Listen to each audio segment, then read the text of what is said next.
where do we get the notion of the longest day? That comes from a famous quote by Erwin Rommel, the legendary Desert Fox, arguably Nazi Germany's most gifted commander. And unfortunately for us, we would be facing Rommel at the Normandy landing beaches. So this is a quote from his aide, Captain Helmut Lang. Rommel said, "The war will be won or lost on the beaches. We'll have only one chance to stop the enemy, and that's while he's in the water. The first 24 hours of the invasion will be decisive. The fate of Germany depends on the outcome. For the Allies, as well as Germany, it will be the longest day."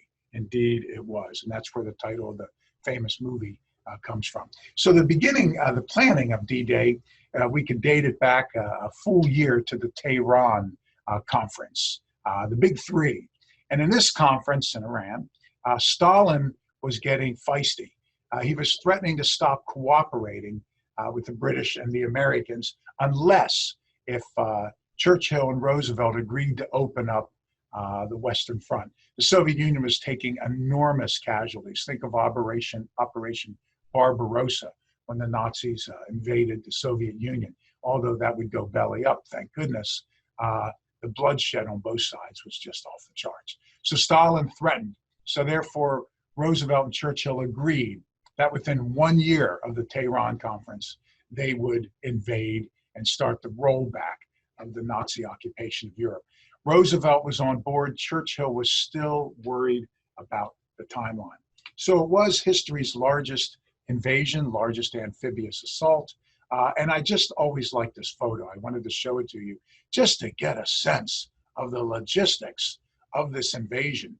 Think about sailing thousands of ships, hundreds of thousands of soldiers, ultimately, gasoline, food, resupplies across the ocean, organizing it in Portsmouth, and then hitting the beaches, and then resupplying the days afterward.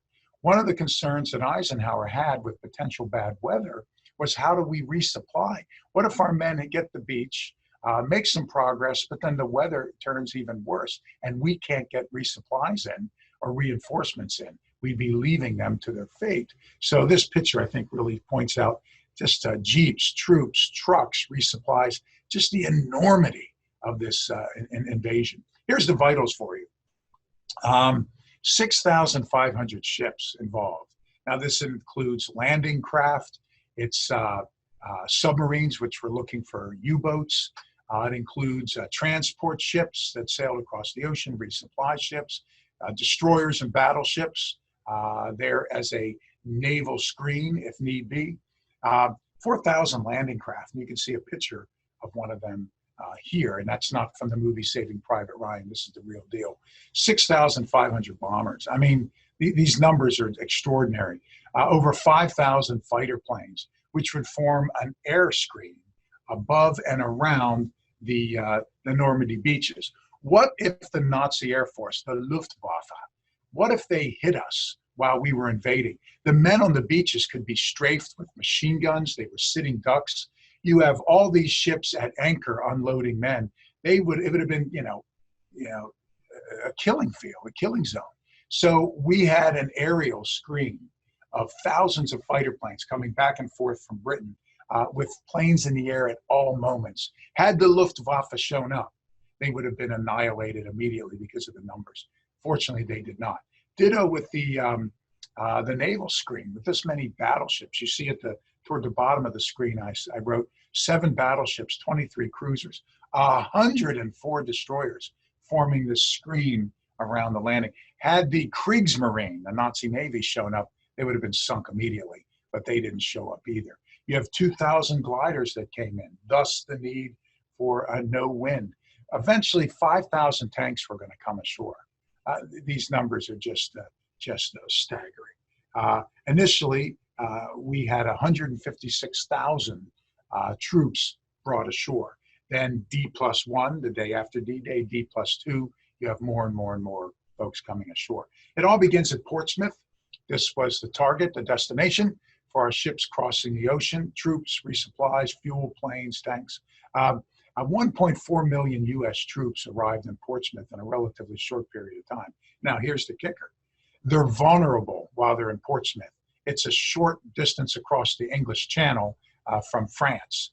With this many ships, side by side by side by side, and just tons of equipment and ammunition being unloaded, and warehouses filled with everything we need. Had the Nazis sent a wave of bombers over, this would have been catastrophic. Roosevelt, Churchill, Ike, others worried that if they would be hit, think of it, it could be at least a year before we could build enough tank ships and accumulate enough supplies to try this again. Another year. That meant how many more soldiers died? How many more victims in concentration camps would die?